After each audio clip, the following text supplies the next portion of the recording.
Why clients don't know what they're doing when it comes to final salary pension transfer paperwork. Okay, so my title has been a little bit facetious. Clients are obviously very well educated and are obviously at times are trying to help speed up the transfer process. However, it's really important to note that when you're doing a final salary pension transfer, this stuff is technical, this stuff is detailed. Unless you have 5 or 10 years experience in transferring UK pensions, you're really going to struggle to see the wood for the trees in terms of the paperwork, compliance and due diligence from your seeding scheme in the UK.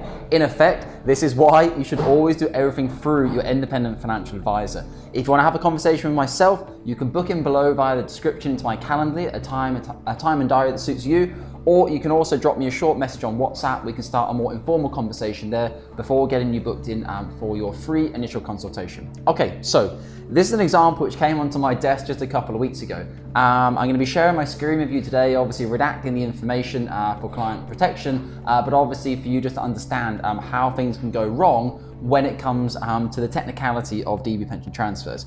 So as you can see from my screen here, our company received, the client actually received this letter from their seeding scheme in the UK. They were with Shell for their DB provider.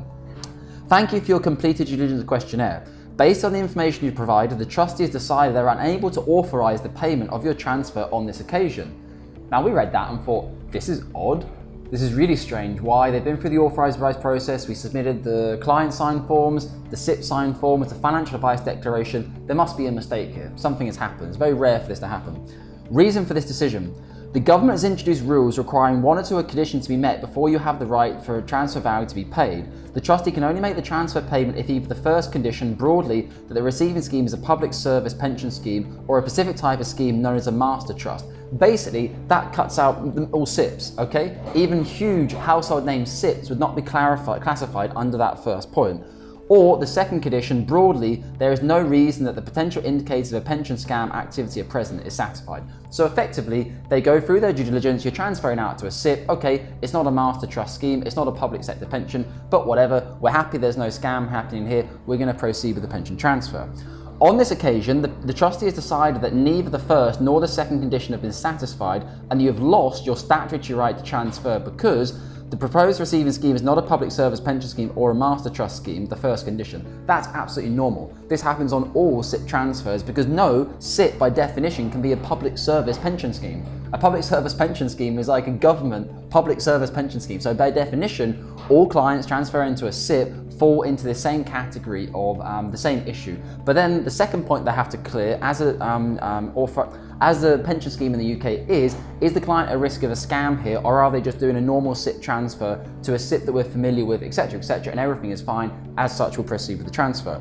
Crucially, the second point here, there is reason to believe that potential indicators of scam activity are present and therefore you're at risk of being scammed, second condition. When considering the second condition, the trustee is required by law to decide whether 1 or more red flags have been identified. Where the trustee has decided in this case they must refuse the transfer request. The different types of red flags are set down in law, and in summary of these can be included on the pension regulator's guidance. And obviously we have the link here which goes through the pension scams guidance from the pensions regulator, which is basically what we review when we're doing all pension transfers. Based on the information available, it has been assessed that the following red flags are present, although it is possible other red flags may be present also. Number 1, the member has been offered an incentive to make the transfer. Red flag number 6, the member has been pressurised to make the transfer. So we're reading this and thinking, where have they got this information from? The client hasn't been offered an incentive to make a transfer, there is no incentive. They're paying us the fees. The only incentives they have is the advantages of being inside a SIP and whatever benefit that may have for them if a DB transfer is suitable for them. The second point, the member has been pressurised to make the transfer.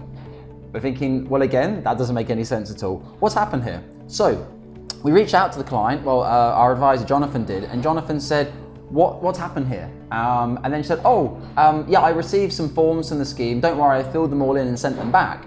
And we were like, okay, could we have a copy of those forms just to double check what answers you gave? And we always advise clients, whenever you receive any documentation from the scheme, forward it to your financial advisor, because some of the questions can kind of be double negative or a bit tricky to understand as a retail investor. Anyway, she forwarded on the form which she sent back, And obviously for security reasons, I've gone past the information at the top, but I've skipped to the sections here which have been problematic. So as we can see on their email, they said red flag number 5. That relates to point 6 here. So as you go through the questions, did the advisor blah, blah, blah, C, cash back from your pension savings or a loan? The client has ticked yes, okay? Now, from speaking with the client, the reason she ticked yes, because she's talking about the 25% PCLS that she wishes to take from the pension pot after it going through. But obviously that's not a cash incentive, that's not a cash back, that's a pension commencement lump sum. Whilst I can understand that she might think, oh, it's cash back, it's not the same thing. The terminology used in this documentation is pretty complex, and if you're not fully aware or fully understanding this stuff, completing these forms yourself without any oversight from your financial advisor or any help, you can complete the forms yourself, but always get someone else to take a second look in case you might have done something incorrect. The second point here, she's put your relatives losing pensions when they die. She's ticked yes, because obviously our advisor would have gone through that there, in terms of a SIP, you can pass on 100% of the beneficiaries, pass on 100% of the SIP value to your beneficiaries, compared to a defined benefit scheme where typically speaking, only 50% of the annual pension will be payable to the spouse. But it's not something that we've used. It's not the main reason she's done the transfer, but obviously she's ticked yes because she's thinking, yes, I want to pass on my money to in my SIP. That's really advantageous to me. Then the second question here, were you pressurized to make a quick decision about the transfer? The client has ticked yes, and obviously we thought, why has she done that? So when Jonathan spoke with the client said, well, yeah, I mean, the deadline was the next week. Of course I felt pressurized. Like I needed to do all the paperwork, I needed to review the DocuSign. It was quite like I had a lot to do. Like, yes, so it's pressurized, but that's not what they're asking. That pressurized in terms of, was your financial advisor pressurizing you? Was your financial advisor saying, oh, you need to do this. If you don't do this now, you're going to ruin your life, or you're going to ruin your family's life, or whatever pressuring tactic they might use. Maybe calling the client 17 times a day, emailing them, showing up on their doorstep, whatever it might be, whatever pressurized tactics might be used of a client to get them to sign paperwork.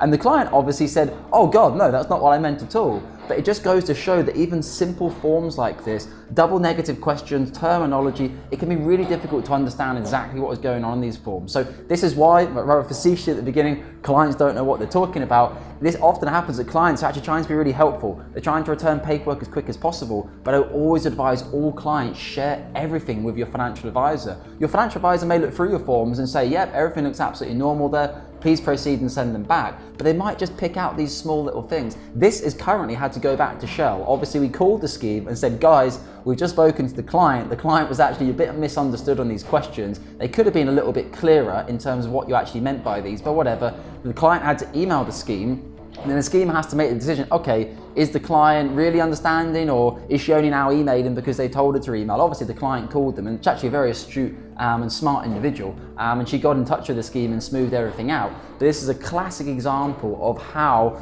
whether you like it or not, and whether you think financial advisors are bad or whatever you think about it, we know a lot. We have a lot of information, so don't shield us out or block us out from any part of the transfer process, because we will be able to help you complete forms correctly, accurately, and speed up your pension transfers.